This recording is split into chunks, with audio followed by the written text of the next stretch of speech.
के छ भने त्यहाँ अब कोटा थोरै हुन्छ है, नेपालमा बेरोजगारीको संख्या धेरै छ अनि अरू विकल्प छैन। छोटो समयमा धेरै पैसा कमाउने र घर पनि फर्किने भनेको देश त्यही कोरिया भयो, युरोपतिर गयो उतै सेट हुनु पर्यो, कमायो उतै सेट भयो, बुढेसकालमा फर्किने हो।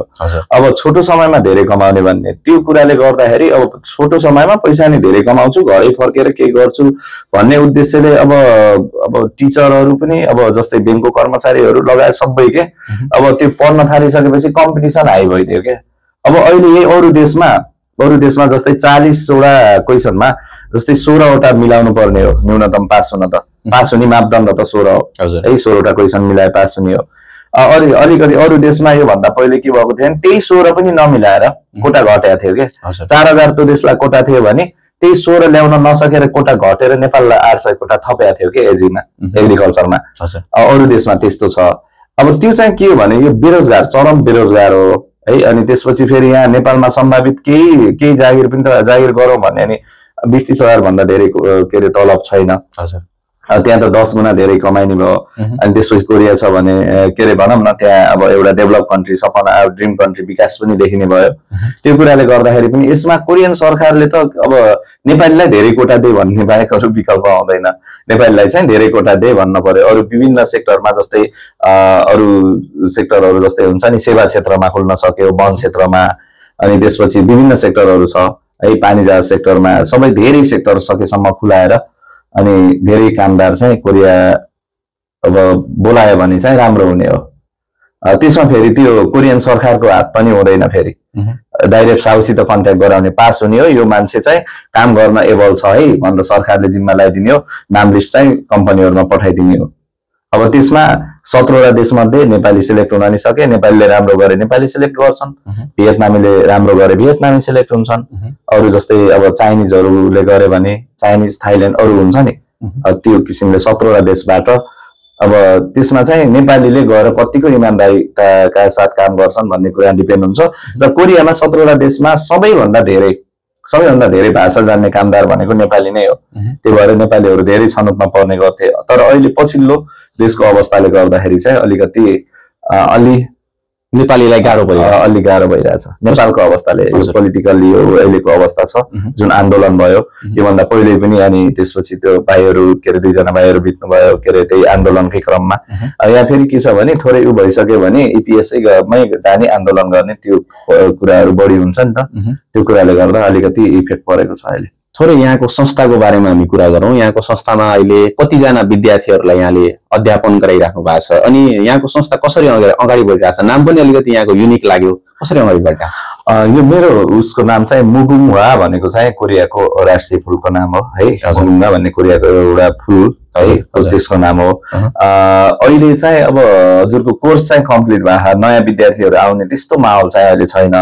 ल नियर अबाउट 500-600 जना जति चाहिँ अहिले हुनुहुन्थ्यो, तर सिजनमा अलिकति फर्महरू खुल्दाखेरि पहिले 1200-1500 जना पनि पढ्नुभयो। अब मैले चाहिँ कसरी गरिरहेको छु भने यो रिजल्ट निकाल्नको लागि जस्तै एउटा विद्यार्थी पढ्दैछ, उसले राम्रोसँग बुझेन भने त्योभन्दा पछाडिको क्लासमा पनि बस्ने सुविधा दिएको छु होइन। एउटा क्लास मात्रै नभएर उसले 2टा क्लास पनि लिन पायो।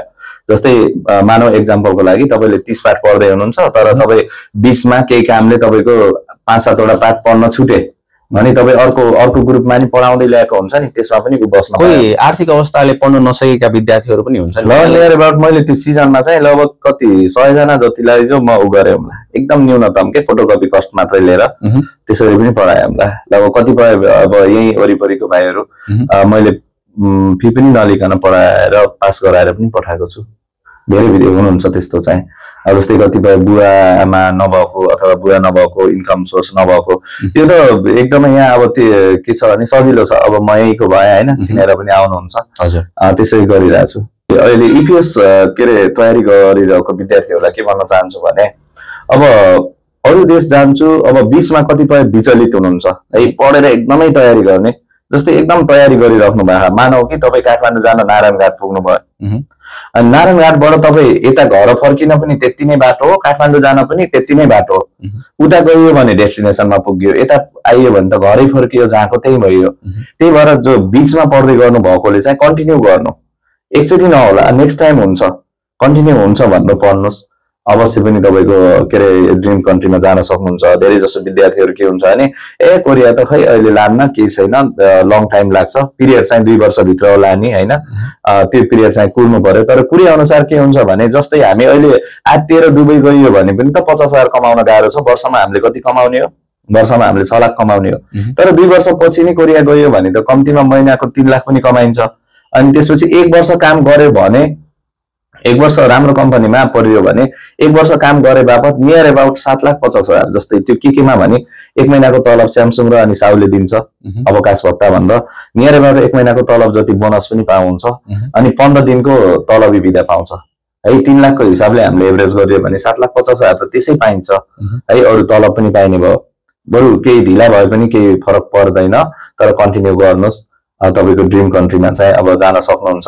बिचैमा नछोड्नु भन्न चाहन्छु मैले, किन भन्दा नि कतिपय हामीलाई पैसा चाहिँ हुन त अब सबैको समस्या पैसा आजै चाहिएको छ, तर कोरिया जाने कहिले भन्ने भएर पनि धेरै आत्तिनुहुन्छ। घर खर्च जुटाउन दिनै पर्ने छ, अनि अब त्यस्तो कन्डिसन पनि छ। त्यस्तो छ भने केही शान्तिमा जब गर्दै भए पनि पढ्दै गर्नुहोस्, अवश्य पनि जान सकिन्छ।